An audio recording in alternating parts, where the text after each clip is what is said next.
Hello everyone, welcome to my kitchen. আমি পাপড়ি। আজকে share করছি লইট্টা শুটকি ভুনার একটি লোভনীয় রেসিপি। স্বাদের পরিবর্তনে বা একঘেয়েমি দূর করতে শুটকির জুড়ি নেই। এখানে আমি লইট্টা শুটকি আধা ঘন্টা ফুটন্ত গরম জলে ভিজিয়ে রেখেছিলাম।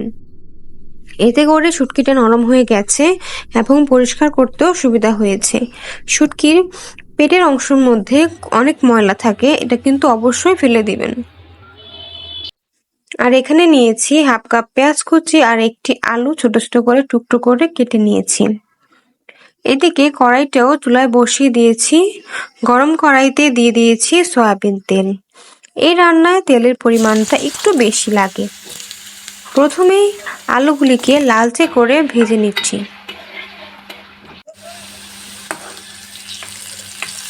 আলুগুলিকে তুলে নিচ্ছি।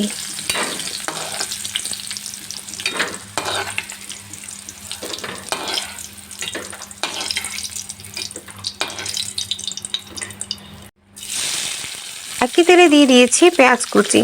পেঁয়াজগুলিকে নরম হয়ে আসা পর্যন্ত নেড়ে চেড়ে একটু ভেজে নিচ্ছি। এখানে আমি নিয়েছি হাফ চামচ আদা বাটা, 1 চামচ রসুন বাটা, হাফ চামচের থেকেও কম জিরা বাটা, প্রয়োজন মতো মরিচ বাটা, আর দিয়েছি 1 চামচ হলুদ, 1 চামচ লবণ।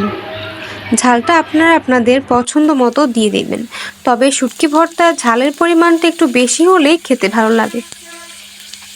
পেঁয়াজগুলি নরম হয়ে গেছে, এখন দিয়ে দিয়েছি শুটকি। পেঁয়াজের সঙ্গে শুটকিটাকেও নেড়ে চেড়ে একটু লাল লাল করে ভেজে নিচ্ছি।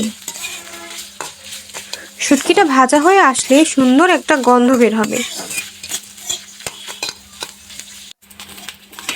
এই তো শুটকিগুলি একদম লালচে করে ভাজা হয়ে গেছে।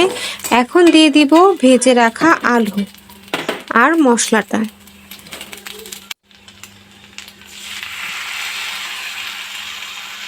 সবকিছুকে খুব ভালো করে একটু নেড়ে চেড়ে কষিয়ে নিচ্ছি। মশলা কষানোর উপরেই তরকারির স্বাদটা নির্ভর করে।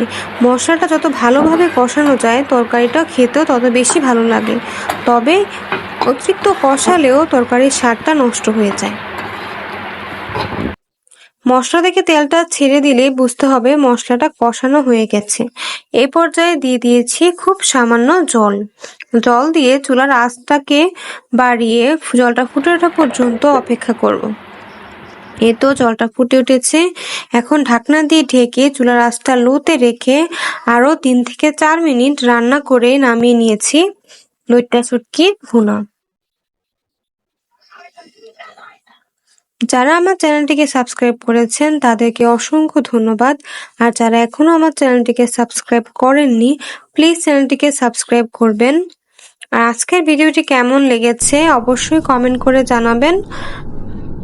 আজকে এ পর্যন্তই বিদায় নিচ্ছি। দেখা হবে অন্য কোনো রেসিপির সাথে। ধন্যবাদ।